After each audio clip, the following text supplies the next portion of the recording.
I'm Sam Roberts of the New York Times, and welcome to the New York Times Close-Up.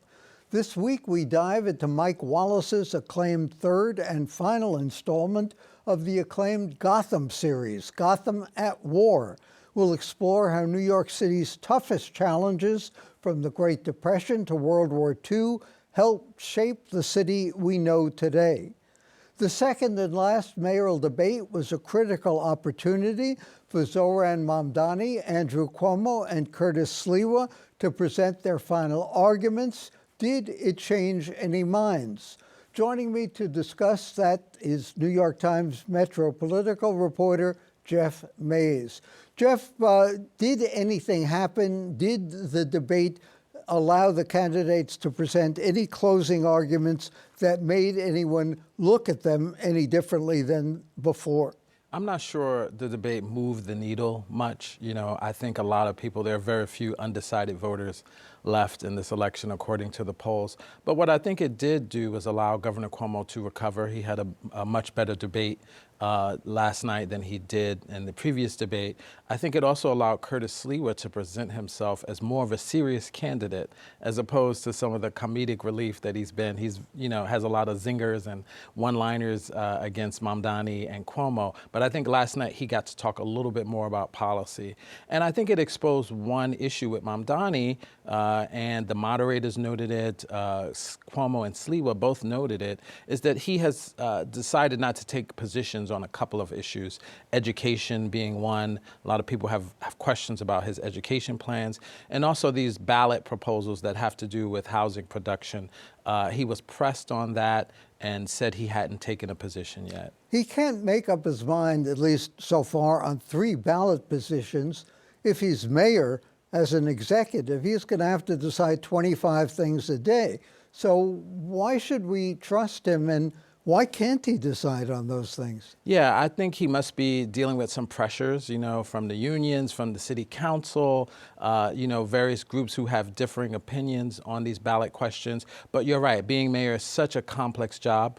He's going to have to navigate that and more on a daily basis. And I think that's the concern that was raised. He just turned 34. He's only been an assemblyman for a few terms, not a ton of experience. And so, not a ton of accomplishment. Not a ton of accomplishments. And so people are looking to see whether he can exercise that sort of leadership. His response has always been that he's going to hire the best people to help him make those decisions. And that was one of the failures of the Adams administration. Some of the people he hired had issues, but he's going to do the opposite and get the best and brightest in there. Jeff, not too much more than a week before the election coming up, early voting starting, what is likely to happen or possibly going to happen that could change the dynamic with Mamdani leading in the polls? If Sliwa drops out, which he said he will not do, and endorses Cuomo, if Eric Adams endorses Cuomo, if Donald Trump endorses Cuomo, I can't think of too many other variables that might change it. Is any of that going to make any difference? Well, Mamdani has really held tight to this double-digit lead in the polls. And you're right, if Curtis Sliwa were to drop out, polls show that it would be a much closer race between Cuomo and Mamdani. But Curtis Sliwa seems intent on staying in the race until the very end. He's faced great pressure to drop out.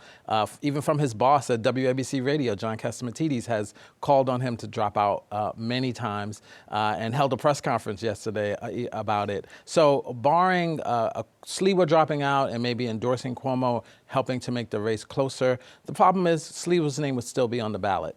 And Adams' endorsement, it's questionable how much that will actually help Cuomo, because I think he already picked up a lot of Adams supporters when the mayor left the race. And the mayor, too, did not have a lot of support when he left the race. It might even hurt Cuomo. Might hurt, yes. And why should Sliwa drop out? I think his point is that he shouldn't drop out, that, this is part of the democratic process, that the voters should decide. And he's made clear, and he refuses to get out. He's talked about how he's gotten matching funds. He has headquarters all over the city. He's really trying to make this a campaign, really wants to be seen as a serious candidate. And I think we saw that in the debate. He started talking more about policy and other things that would make people say, okay, could he actually handle the most complex city in the country? Mamdani is what is described as a democratic socialist, which scares some people. But how much of his platform, as he describes it now, could he actually accomplish as mayor? So much is dependent on the governor, on the MTA, on the state legislature. How much are his hands tied? Yeah, I don't think his policies are that radical. You know, I think freezing the rent has already been done. Bill de Blasio did it in 3 or 4 out of his 8 terms. He's already had a free bus pilot when he was in the assembly. There were some questions about how that sort of played out, but that's already been in the works. And universal child care is something, even though he's called for raising taxes to pay for those things, he's also said he's not wedded to the idea of raising taxes. Governor Hochul also seems open to the idea of universal child care. With an election next year, that would be a big victory for her. So I could see 2 out of 3 of his big policy platforms being easily achievable within the first couple of years of his term. And freezing the rent, a recent report came out saying that a lot of landlords are already running in the red in terms of meeting their expenses. Freezing the rent would make more of them having trouble sustaining their properties. Is that a good idea? I think the argument that Mamdani had is that the city is unaffordable, and that has been immensely popular. You know, there are many people here who struggle with rent and groceries, and of course the cost of childcare, inflation. It's been an immensely popular platform, and I think it would affect, 2 million apartments in the city. The question is, how does that affect everyone else? Is it fair? How do you help everyone else? And I think that's something he's going to have to struggle with. He's been taking time speaking to business leaders, landlords, those sort of folks to sort of explain why he wants to do this. The question is whether they get on board, whether there's pushback. But as mayor, if he was elected, he would have the power to have the rents frozen. Is Mamdani a technocrat or an ideologue? I don't think he's an ideologue. I mean, in some ways he is, because he hews closely to the ideals of democratic socialism. But at the same time, he's expressed a practicality.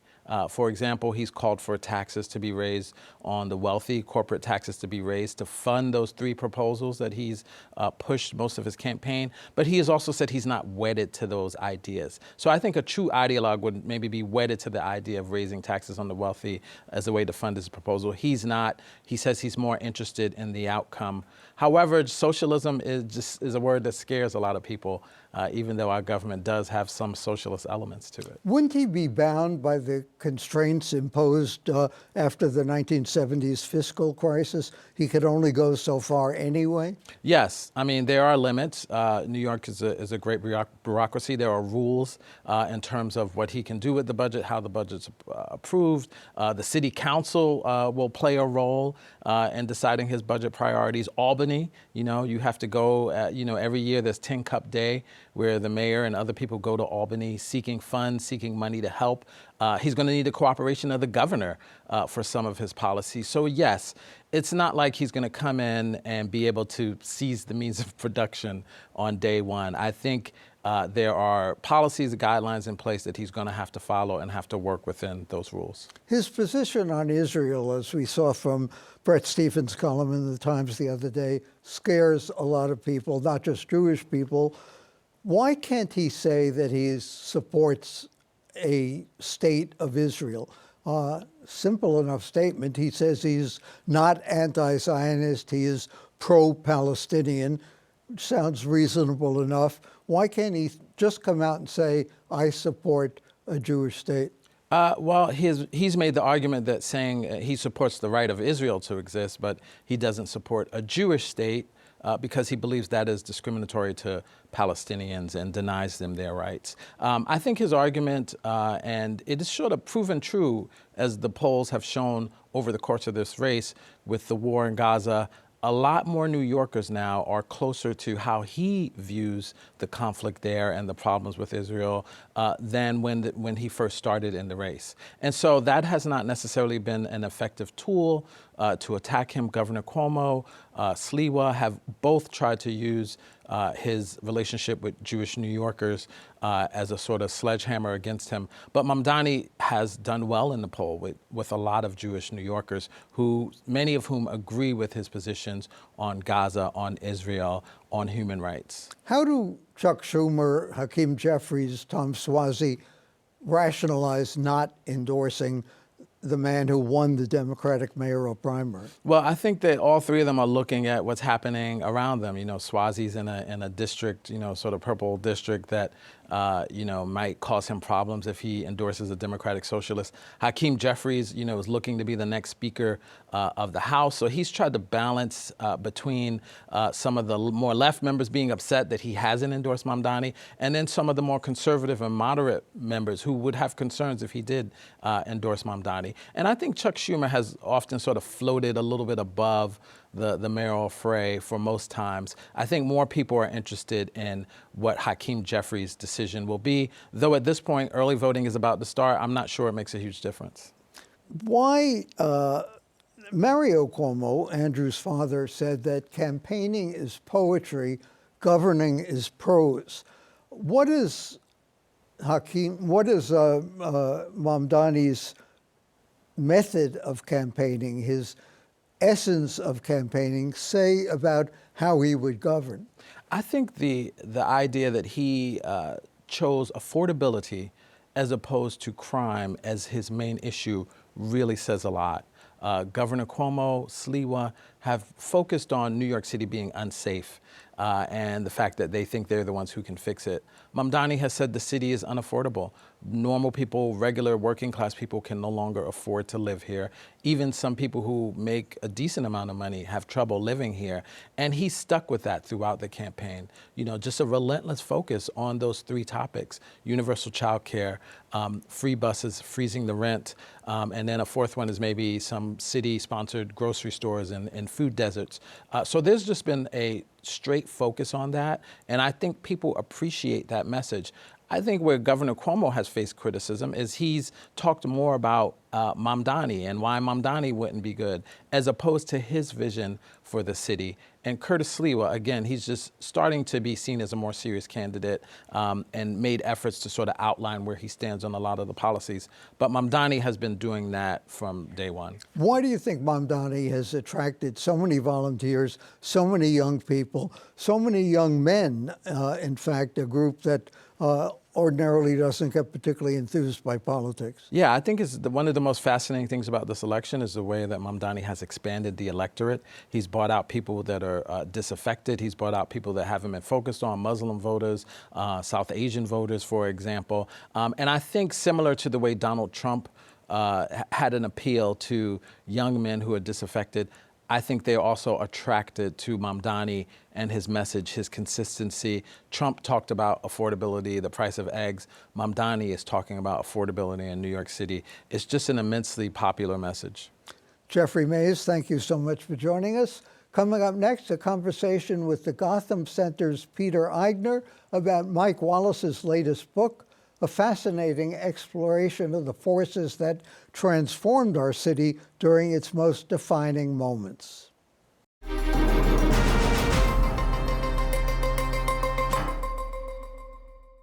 I'm now joined by Peter Eigner of the City University of New York's Gotham Center, founded by Mike Wallace, to discuss Mike's final installment of his acclaimed Gotham book series. He wrote Gotham, which won the Pulitzer Prize, Greater Gotham, now Gotham at War, a history of New York City from 1933 to 1945. He is emeritus professor at John Jay College and explores how New York confronted social upheaval, faced down fascism, and emerged a global capital. Peter, what did you learn from reading this book? What can't you learn from reading a Mike Wallace book? I mean, first of all, I think the first thing to say is it's a staggering scope, right? Which is true of all of the Gotham books. I mean, this one clocks in, this one's the most modest one. It clocks in just under, like around 900 pages. Right. But you get that classic sort of Mike 900 Wallace. pages with tiny type. With tiny type. You get this full panoramic sweep of the city during this period from 33 to 45. Mike leaves almost no stone unturned, and there's not a single subject on which he hasn't read all of the principal works and added his own key interpretation.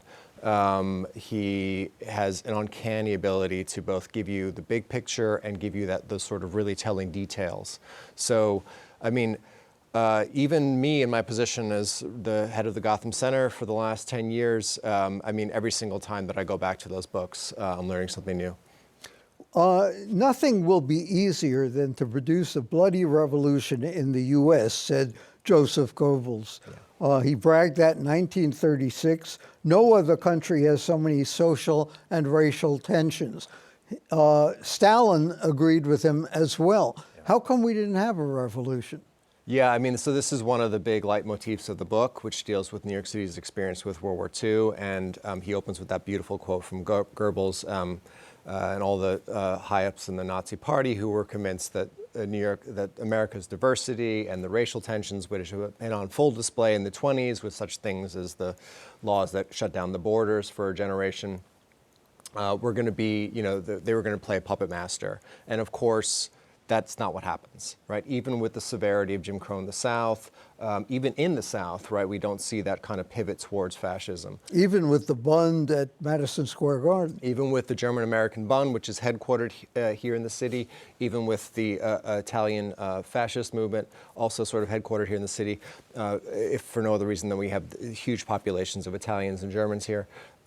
We don't see that pivot, and I think that what Mike is saying in this book, and it's a thing that he's been sort of saying in all of the work, is that New York's experience from day one as this cosmopolitan place, right, really did have this kind of determinative influence over the way in which the nation responded to these sorts of questions.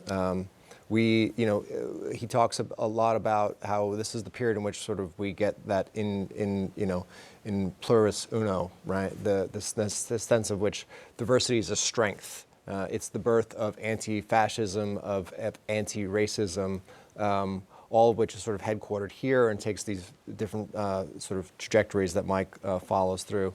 And I think that's one of the key sort of takeaways from this chapter of the story, is that this is really the birth period for that. And he says that New York City was sort of elevated in a way, the Statue of Liberty, by FDR. Yeah. Yeah, I mean, so it doesn't have this association. This is one of those sort of trajectories. It doesn't have that association up until this point, which FDR gives this very memorable speech in talking about how the Statue of Liberty, this is, again, it's what, 10, 15 years after they've shut down the border, right? After we've had the largest third party in U.S. history, the Second Ku Klux Klan, whose principal issue was shutting down the border, right? There's all this sort of anti-Catholic and anti-Jewish and anti-Black sentiment that is in full flower in the 20s, is a response, co-terminus with the first Red Scare and all these other elements, responding to this massive wave of immigration at the turn of the century. And in the 1930s, in the face of the fascist challenge, New York becomes the place in which we're really sort of defining a new national narrative. And the Statue of Liberty, among other things, becomes this icon of America as a place that takes in immigrants and is stronger for that. How does he explain the relationship between Wall Street and Hitler's Germany? So this is a very interesting thread in the story as well. I mean, America is, has the deepest experience of the Great Depression of any country, and it's obviously the worst depression than any in any period of history. So part of Hitler's success, of course, is that there's a tremendous economic growth, unrivaled.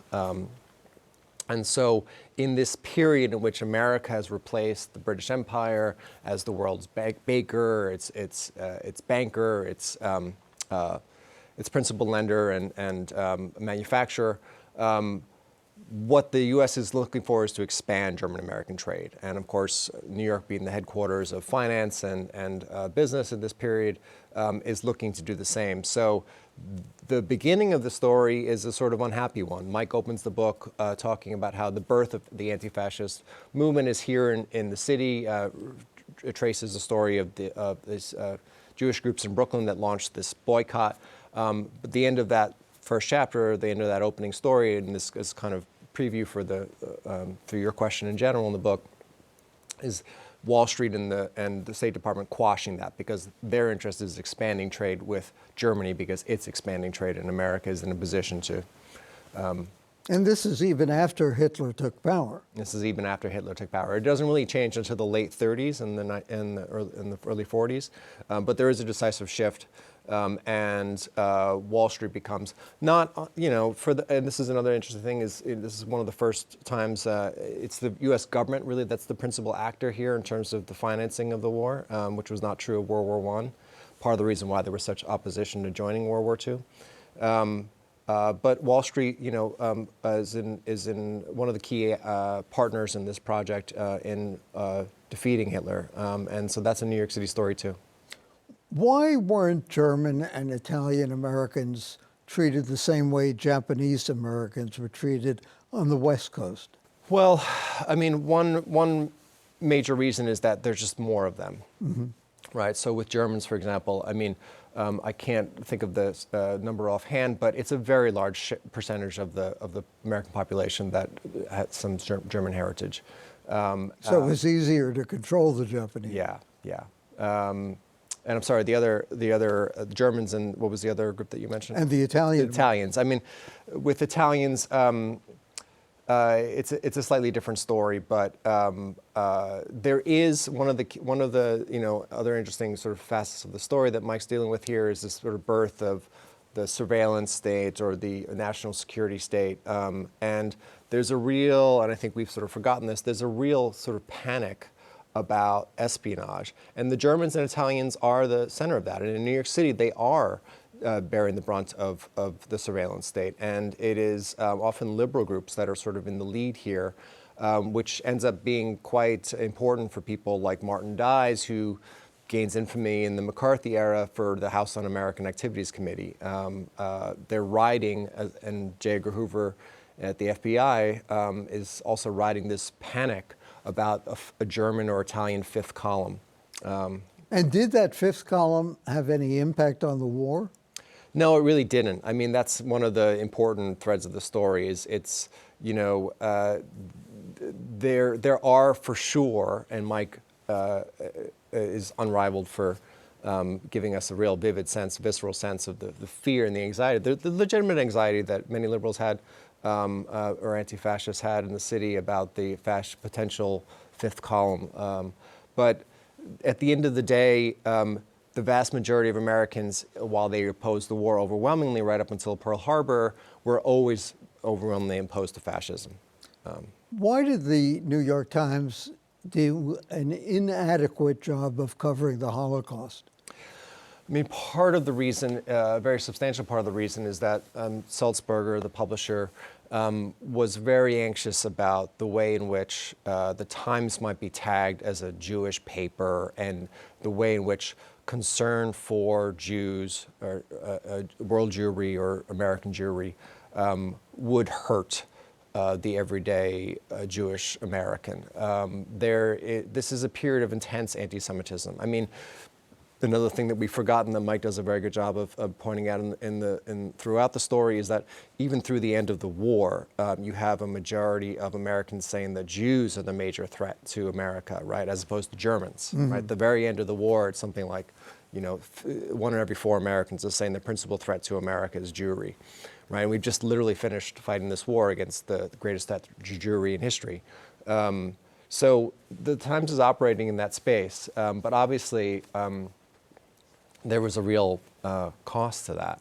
And they didn't want to make it look like a Jewish war, a war that was already, to a great extent, unpopular. Yeah, exactly.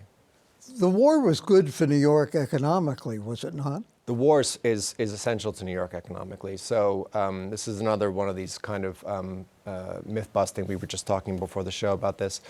The New Deal budgets are unprecedented, but they're nothing compared to the spending on World War II, right? World War II is when Congress discovers the wisdom of John Maynard Keynes. Spending is through the roof, and LaGuardia famously, this is part of the whole notion of New York City being the 51st state. LaGuardia, it's myth that New York gets sort of special treatment, but the spending in the city is is phenomenal, and really New York City becomes the main sort of entrepot for the Western Front. There are huge numbers of soldiers that are passing through the city, and a huge amount of manufacturing that's going on in the city that is literally, you know, the lion's share of that World War II effort. Mike Wallace writes in Gotham at War, the successful prosecution of the conflict itself heightened people's belief in their ability to alter the sense of history. That was anti-fascism. Does it now manifest itself as populism? Reading this period of history it's impossible not to see all the parallels, right? We were just discussing with your previous guests about the Mamdani phenomenon. There's a lot of strong parallels with then and now, and this is the period. The focus of this book is the struggle against fascism, but you know the backdrop is the Great Depression, and it's a period in which we're seeing, as we see now, unprecedented levels of economic inequality, which unfortunately have mostly been kind of dealt with historically through these disastrous wars. So you always see in those periods these populisms of the left and the right, and I think that's a big part of the story today too. And Mike Wallace's book ends with New York becoming, with the United Nations, not only the capital of the United States, in effect a financial capital, an arts capital, but a world capital as well. Peter Eidner, director of the Gotham Center at the City University of New York, and thank you for joining us. That's it for this edition of Close Up. For the New York Times and CUNY TV, I'm Sam Roberts. And don't forget to download the CUNY TV app. You can catch our weekly program anytime, anywhere.